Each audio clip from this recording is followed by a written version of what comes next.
Red button means we're live. Some Casual Takes, episode 75. Let me adjust my mic here to make it closer to my mouth. Pause. Here to casually talk sports, hosted by your boy, Steven Pepper. This episode is brought to you by No One. Happy Friday, everyone. Feel good Friday. It's November, and we're kind of still in a little it's interesting weather out here in Ohio. So I'm feeling good, and I'm looking outside. I was already outside today. It's sunny. It's a really great weather for Friday and a great episode to have for you guys today. We're talking about Panthers, Bears, Thursday Night Football. There wasn't many NBA games on. There was only the Magic, Hawks, and then the Pacers, Bucks. But we're going to talk about Pacers, Bucks because Giannis had a day. But I kind of want to talk about my criticisms for the Bucks. But we're going to start with Thursday Night Football first. But there is NBA games on tonight. It's the in-season tournament. Yay. How do you guys feel about the in-season tournament? Me personally, this is going to be one of those, I got to see the actual tournament itself because this is the first qualifying group play games for the other teams that didn't play last week's in-season tournament group play games. So they still got to play 3 more after tonight. In-season tournament's going to grow on a lot of people. Right now, I don't think a lot of people care. Like last night, I was watching the Panthers-Bears game, which was brutal, by the way. Badger versus Bryce Young. We're going to get into that in a second. I was kind of saying to myself, I think I'd rather watch, and this is more of an indictment on the NBA and why the NFL is just so supreme. I'd rather watch Panthers-Bears Thursday Night Football, tough watch, than watch an NBA in-season tournament game. If the Hawks and Magic play last night, if that was an in-season tournament game, I would watch the Bears-Panthers over that.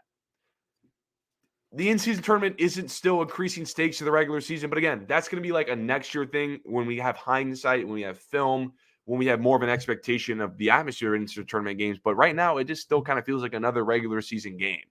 But that's kind of my thing on the in-season tournament. We'll come back to this topic later when we have more games and the actual tournament itself starts. But let's go to Thursday Night Football. So let me pull this up. The Chicago Bears at home beat the Carolina Panthers Thursday Night Football 16-13. This was, like I said, brutal game. There is not much I can take away from this game. It was Young versus Bajent. 2 teams, battle of ass. I can't take a lot from this game. But what I do take away is that the Bryce Young trade is going to set the Panthers franchise back for years. I'm sorry, Panthers fans. You guys have been trying to rebuild in the post-Cam Newton era for a couple of years. Since, I think 2018, you've been kind of in this rebuild mode. This Bryce Young trade is brutal. I said it, in the offseason. I was like, okay, this is good for the Bears, but I don't know about the Panthers. I guess they get their quarterback. They kind of said to themselves, the biggest thing you want to do is get the quarterback right. So they wanted to trade up and get the quarterback. But dude, I'm reading this trade. Let me read it out to you guys if you guys don't know the entire details, because there were some picks that I just completely forgot. Everyone knows Bryce Young pick was in there. The pick this year's in there, and then DJ Moore. But there's some other supplemental picks in there as well. So the Panthers received the number 1 pick last year, which they ended up using on Bryce Young. But to trade up, Bears traded down. The Bears in return got DJ Moore, solid. The 9th overall pick, which they then traded the Eagles to trade down to get the 10th overall pick, an additional 4th-round pick. The 1st-round pick for Panthers this year, and a 2nd-round pick from the Panthers in 2025. The Panthers gave up a lot for Bryce Young, who, let's be honest, Bryce Young doesn't look special. He just doesn't look special. I'm watching this game, big screen on Amazon Prime. I'm kicking my feet up. I see a guy who's small and has a weak arm. I don't like that. That's not my cup of tea.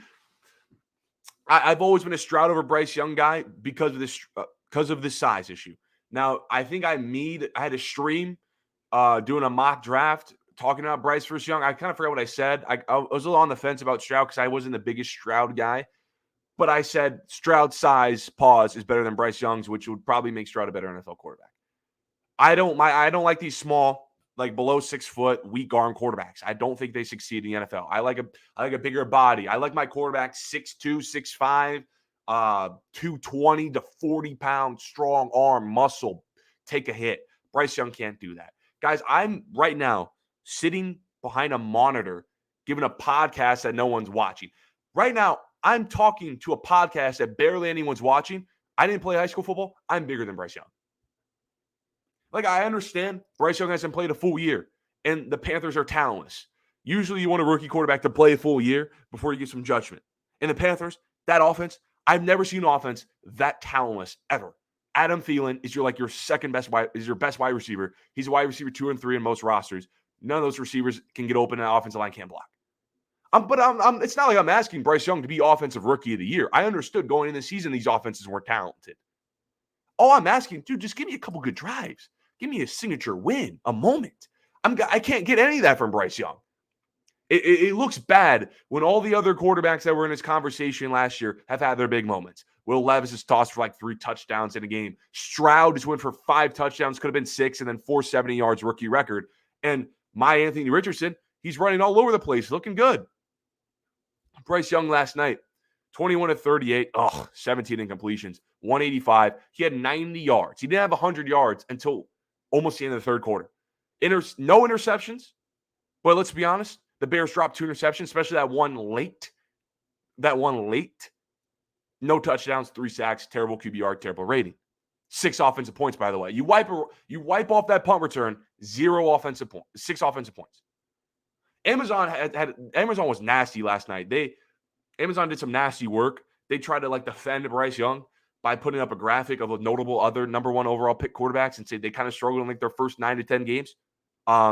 Hey, those quarterbacks, you're putting up Joe Burrow on the same screen as Bryce Young. At least those guys had either A, flashed moments, more wins, flashed some key moments, or had better physical tools that I knew were going to translate better than Bryce Young.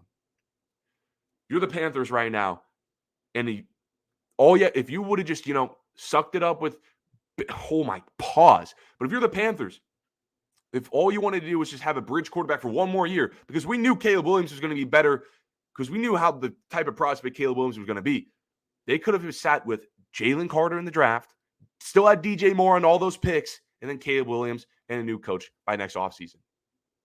Or they could have just drafted CJ Stroud, who everyone like myself knew his size, his arm was going to translate better than Bryce Young. How is Carolina going to rebuild with this draft capital? They gave up a lot for Bryce Young. I get it. You need a quarterback. They were picking at pick 8, pick 9. You need a quarterback to solve a lot of your issues. But this is a talentless roster. I'm seeing receivers. Mingo looks like a whiff. What does Chark do on offense? And Thielen, who is surprisingly good and very fantasy relevant, gets a lot of catches. He's 33, slow. No deep ball, no explosion on this team. Who's their tight end? Offensive line isn't good. Defensive has some players here and there, some of them dealing with injuries. This offense specifically isn't talented. And Coach Reich, who I know a lot about as a Colts fan, isn't that good. There's a reason why he fired him. So if you're the Panthers, all you had to do was stick with the bridge quarterback today. I know it sounds like in hindsight, but people were saying this at the time. You could sit with Jalen Carter, still have DJ Moore, who looks really good, with some picks. Caleb Williams is your franchise guy, and a new coach. And if you have all those young guys, still have DJ Moore, hell, you could be a better free agency destination. I don't think you're swooning in a lot of offensive talent for Bryce Young in that system. But if you have Caleb Williams, DJ Moore, I think more people want to sign with you. How are they going to rebuild with that draft capital? All right, now let's go to the Chicago Bears. I live with a lot of people from Chicago. A lot of people in my fraternity are from Chicago. And I was sitting down with them watching the game last night. I said, the future is bright with Chicago. The future is bright. Some people don't trust their management, but I'm saying if done right, the future is very bright in Chicago. I know the Chicago Bears have been bad for years. They made the playoffs with Trubisky a couple times, but they've been trying to rebuild since. They're still living off the 85 Bears, but this Bears team, the future is bright. Last night was a win-win. Part of it was a little bit of a loss because now that they have 3 wins, their pick moves down to pick 5. But if you were going to get a third win against any team, it had to be Carolina, because now you're beating Carolina down even further in your own benefit, thanks to the DJ Moore fleece, that they are still a one-loss team. Now, preferably you want Chicago to be Panthers number 1, then you'll be 2 or 3. But it's going to be hard now that you have 3 wins, and New England and New York just look absolutely trash, and who knows what Kyler Murray in Arizona is going to look like. But still, you'll take pick 5 and pick 4, 5, 6, which I think they'll end up by the end of the year. But Carolina is definitely finishing 1. The blueprint is there. That was a win-win. Carolina has the number 1 pick still, and you won Thursday Night Football in front of your home crowd. At the end of the day, who doesn't like winning? I get it, you want to lose, but winning and flexing that you won at home. I know it's not national television, but it's Thursday Night Football. You can say that you won a game. But like I said, the blueprint's there. When I'm watching the Bears, although I don't think the Bears are that good of a team right now. They have some solid guys, especially when they're lining up against other side of the sideline Carolina Panthers team that has nobody. You're talking about Kmet, who they paid in the offseason. Kmet looks good. He looks like a top 10 tight end in this game. He's putting up a lot of good games, especially with Bajit. Kmet looks like a solid tight end for the future. Of course, DJ Moore, wide receiver number 1 on this team. He's good. That's a really good guy. Now, I don't like the overpay of Sweat, especially giving up a pick for him as well when you could get in the offseason. But Sweat, you could build around a little Sweat on the defensive line. And then this year, you can most likely draft Caleb, because who would pass up on Caleb Williams' talent? And then do whatever you want with your pick. That's going to be like 4, 5, or 6. You're probably not going to get Marvin Harrison, but you could get a tackle, you can get a corner, you get another stud defensive player. I'll probably prefer an offensive lineman, but you do what you want to do with that. Of course, you have to trade Fields then. But Fields, you trade for Fields. Trey Lance got a 3rd-round pick. I think if you go to like Atlanta Falcons, you can get a 3rd or 4th-round pick for Fields. Then you have Caleb Williams and an extra 3rd, 4th-round pick. And then, of course, Eberflus has to go. I don't like Eberflus. Then you have a new coach. And you're going to draw in a new coach. I don't know. Jim Harbaugh might be leaving Michigan with this whole scandal. You could bring in like a Harbaugh or something. I wouldn't put all my chips in getting Harbaugh because we don't know how far this scandal is going to go. But there's a really good chance that Harbaugh could go to Chicago. A really good chance. And what coach would not want to be a part of a system that has a great future of Caleb Williams, DJ Moore, picks? Who wouldn't want to be there? Listen, Chicago fans, NFL rebuilds don't take that long compared to other sports. I was thinking about this last night because I'm part of like a class because the NFL's competitive balance. One of my classes, we were kind of talking about the NFL's competitive balance and how it's much better for teams to rebuild. Think about the NBA, 76ers process, and a lot of these NBA teams that are trying to rebuild, you're drafting in the lottery, especially top 10, for 4 to 6 years. Major League Baseball, if you're not a big market and you're rebuilding, you're going to be missing the playoffs for like a decade. But the NFL, you play your cards right. Of course, you still have to be well managed because some teams are bad for a long time because they have terrible organization structure. But if you get the organization right, you get the coach right, you get the quarterback right, that rebuilds in like 2 or 3 years. I know it's easier said than done, but you can get that rebuild going pretty well. But if you're a Bears fan, the future is bright last night. The future looked pretty bright. This offseason, I'd be hype if I'm a Bears fan. You still have some cap space. You go over, you go draft Caleb Williams. You hope Carolina doesn't win more games. And then whoever you take with your pick, trade Fields, new coach. Panthers are making the playoffs in a year. The Bears are going to make the playoffs in a year or so. Future's bright. Okay, let's go to the Bucks versus Pacers. So the Bucks lost 126-124, but Giannis had 54 career high and 12 rebounds. Efficient game, 19-25. So everyone today is so focused on Giannis dropping 50 that they're just ignoring that the Bucks are more Dame reliant than we thought. Dame came onto this team in the offseason via trade next to Giannis. We all kind of thought this was Giannis' team. Maybe when Giannis said in an interview that this was Dame's team, he was actually right. Everyone was kind of clowning Giannis for saying this was Dame's team in an interview. Maybe he was kind of right. Maybe this team is more Dame reliant than we thought. It's cool that Giannis had 54, but in the final 5 minutes, with the Bucks up 9, Giannis goes 0 for 2 and 4 sloppy turnovers.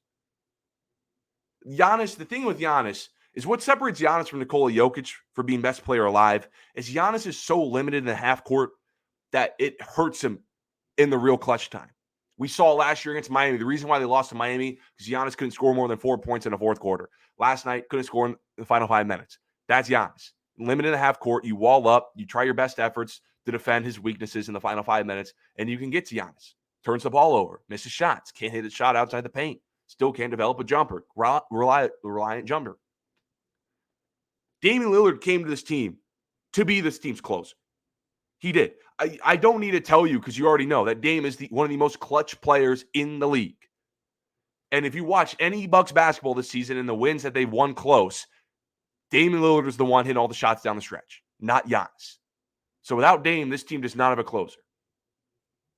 And then another issue, too, is when the Bucks brought in Damian Lillard, they had to give up all of their perimeter defense. The Bucks gutted their entire perimeter defense to get Dame via the trade. So if Dame is not there with an extra offensive help, the defensive issues are way more alarming for Milwaukee. Like the Bucks, the last 3 years when Drew Holiday came in to replace Eric Bledsoe, the Bucks became quickly one of the best defensive teams in the league. They were consistently a top 3 team for the Bucks were a consistent top defensive team for the last 3 years. Now this year, the Bucks are a bottom 5 defensive team. They're giving up routinely over 120 points a night. Like if you're a star guard and you're playing the Bucks, you are on career high watch. This is not gambling advice, but if you want a free bet, if you want to win some money, bet the over on a star guard playing the Milwaukee Bucks. Because star guards are averaging 32.75 points per game against the Bucks. Tyrese Halliburton had 29 last night. The previous game, Cade had 33. Cam Thomas had 45. Brunson had 45. Dennis Schroeder had 24. Tyler Hero, the dude that everyone that the Heat have been trying to trade for so long, had 35. Trae Young had 20, but he outplayed Dame, and the Heat and the Hawks won by double digits, and Maxey in the opener at 31. My issues, this is kind of why I picked the Celtics in the offseason, is because the perimeter issues with Milwaukee are going to hurt them. Now, if they have Dame, offensively, Dame can kind of chip away and help mask some of their defensive issues because Dame can hit a lot of shots. But especially if Dame is not there, this team cannot guard anybody. Think about the team players on their defensive on this roster. Dame, I've seen the film on Dame. Horrible pick and roll defender. Same with Malik Beasley. Same with Connaughton. Chris Middleton, terrible, terrible defender. Now, Giannis overall is one of the best defenders in the league, but the thing with Giannis is he's more of an interior help side defender. He's not a guy you want to put one-on-one on an island with a star perimeter player. Brook Lopez, Bobby Portis, those guys are good defensive players, but they're all interior. They're not perimeter. So there's no perimeter defense on this team. Why I liked Boston was because I thought Boston had the perimeter defensive guys. Oh, it's kind of like Boston got Drew Holiday from Portland that Portland traded to get Dame. Like I said, this was Drew Holiday going to Boston was the worst place that Milwaukee could think that Drew Holiday can go. They have the perimeter defense. Drew Holiday is one of the best perimeter guards in the league. Derek White's all NBA defensive himself. Brown and Tatum are above average defenders themselves. So they have perimeter defense that Milwaukee doesn't have. And also, Boston just has better scoring depth. If Jaylen Brown misses a game, Jason Tatum's still there, get you 30 a night. Drew Holiday clock in, get you double digits. Derek White clock in, give you double digits. Porzingis get you over 20. They got guys on this roster who can go deeper in scoring. Whereas if Dame's not there, Giannis, of course, can score a lot. But they've got to relying on Middleton, who at this point of his career, he's more of a third option. He's trending to more of a third option today than a second option, which is still a really, really good third option. He had almost 20 last night, but he isn't really an elite second option like a Dame or a Jaylen Brown. And then you go down, Brook Lopez, Brook Lopez is not a bad scorer, not a bad shooter, but look what he did last night. Brook Lopez was 1 for 7, 2 points. That's not a guy you want to rely offense on. Campaign, same here. Malik Beasley, same there. Not a lot of offensive generators when you pass Dame, but Boston has a lot of offensive generators, a lot of guys who can get a bucket, not Milwaukee. So with Milwaukee, they're still going to be fine. They have the championship ceiling, but if Dame is not there, the two biggest issues with Milwaukee are obvious. They're glaring.